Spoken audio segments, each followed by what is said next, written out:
Hello, my name is Gary Schotten, and we're sitting here in my machine shop where we have workers making metal parts with high-powered big machines, and I'm having the time of my life. I'm learning things every day. I'm a constant learner, and today I'm going to talk about the subject, make it better. Make it better.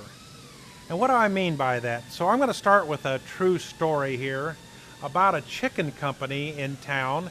Those that are from America, you would know it as Chick-fil-A, but if you're not, just call it a chicken fast food restaurant. But it's a unique restaurant. Guess what? It's run by a gentleman that believes in family values, and even though almost every other fast food restaurant calls Sunday a very important business day, they're closed. He wants to be sure his workers has a day of rest. If they want to go to church, they can. Wonderful idea and wonderful concept. They have the best food. There's lines of people just waiting in line. Anytime they're open, a new store opens, they just are, the communities are begging them to come. In my little community, that was the number one question for the Chamber of Commerce to say, when are we going to get this chicken store? We want one. Why don't we have one? Of course, it wasn't up to the Chamber of Commerce. It was up to Chick-fil-A, and sure enough, they did. They came into town. Now, the story was told by Mr. Truitt, the owner, who's now deceased, that back in the 90s, when they were late 90s, they were just getting growing, and they were pretty good sized. And by the way, they always own all of their facilities. They always pay cash, as I understand it, and they're a very solid company.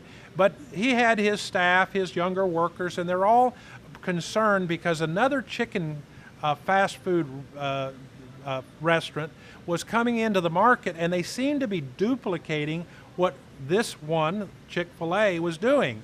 And so it seemed to be at this board meeting, and they're just talking about how they can outdo this other competitor and what they need to do different to compete and how to get ahead of them.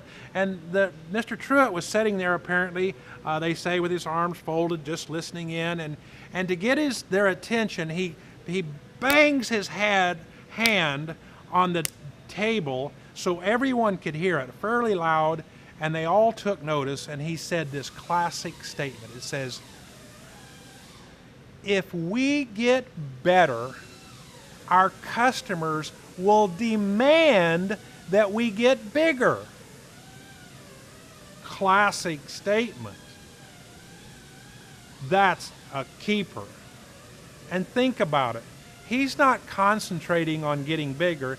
He's concentrating on making his chicken better, his service better. He's listening to his customers. He's making what goes out on the plate in his food, whatever he's done, it's better, better, better, better. And guess what happens? The customer said, please come, please come. We want you to get bigger. Now, I've seen this firsthand at least 2 times in my life. They're very significant times. So it'll take a minute to build the case with my dad, Aubrey Schotten, A-U-B-R-E-Y, Aubrey Schotten. Love him dearly to this day. He's been passed on more than 25 years ago, but I still think back what he would say in different situations, and I absorb it still today. And this is what happened. We were farming. In our case, we're farming our land, and that means we have tractors and equipment, and we cover the ground. It's just wheat, and it's not a lot of irrigation, so you can take on a lot of land, and we had a lot of land. But it was interesting that my dad was a very good farmer. If someone was going to have a cash crop, grow the crop in any given year, Dad would have the best or be one of the best. So if someone else owned land, they would want my dad to farm that land because they knew they would have a chance of having a cash crop. That's the only time they got paid.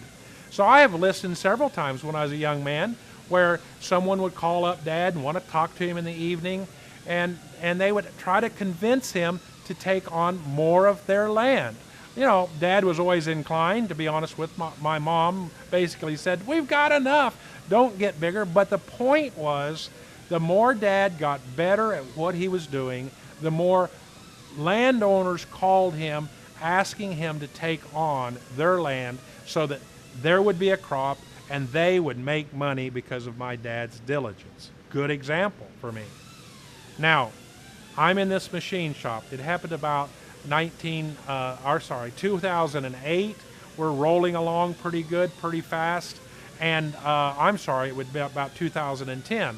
And as the economy has it, there's ups and downs, and there's surges, and there's more demand and less demand. And so we had gone through a time period when, frankly, we weren't that busy. But man, it came up on strong. We need more capacity. We needed to have more manpower, more workers, more people in order to keep our current customers happy with what we're doing for them. And this actually happened. I'll just use his first name, Jim, and with one of the major companies we work for. And he made an appointment. He said, Gary, I want you to get in here. And he set the time. I want you to be at my office. And I was there. And then he proposed this with a fairly strong demand. He said, Gary, we need you to get bigger. We need you to make more parts. We need you because we have more orders than we can take in. Now's like the harvest time. We've got to get these out. You've got to come up with a written plan to tell me what you're going to do to increase my capacity, my company's capacity, and fairly quick. Oh, that's a problem. So it took me a week or so. I talked to my banker, and I came back with a proposal. It was generally this. I said, listen, it's going to take us about 6 months, but we're going to add and build another building, 12,000 square feet. We're going to add 6 more employees, and I'm going to buy 2 more pieces of equipment. That's what it's going to take to ask and meet your demands for a higher volume of work. Wow, is that the opposite of me going out and begging somebody to get their parts? Oh, please, I want to do your work. They told me that in order to make them happy, I had to do more for them.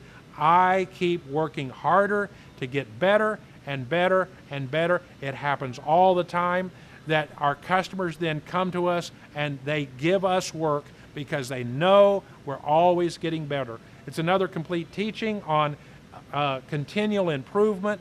I let my customers know what we're doing tangibly, what we're doing this week. I have a meeting tomorrow with my big customer.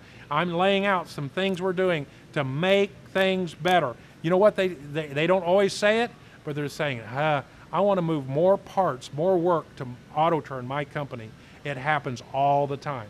Yeah, we got to do good work. We have to have quality, good price, on-time delivery, good lead times, everything that they demand. But when we have that, this is the difference. So I encourage you, get better. Don't worry. Don't spend extra money. Don't overspend just to get another customer. Because if you will put most of that same money into getting better, training, consulting, whatever it takes to make your team better, you will put out a different product or service, and your customers will come to you. I'll guarantee it. Thank you for listening. You could do us a favor if you would. Share this with a friend, a relative, somebody by internet, or give us some constructive feedback. We sure want to hear from you. We're trying to present topics from multiple speakers, from multiple cultures and languages, with the theme of inspiring better business. Thank you very much.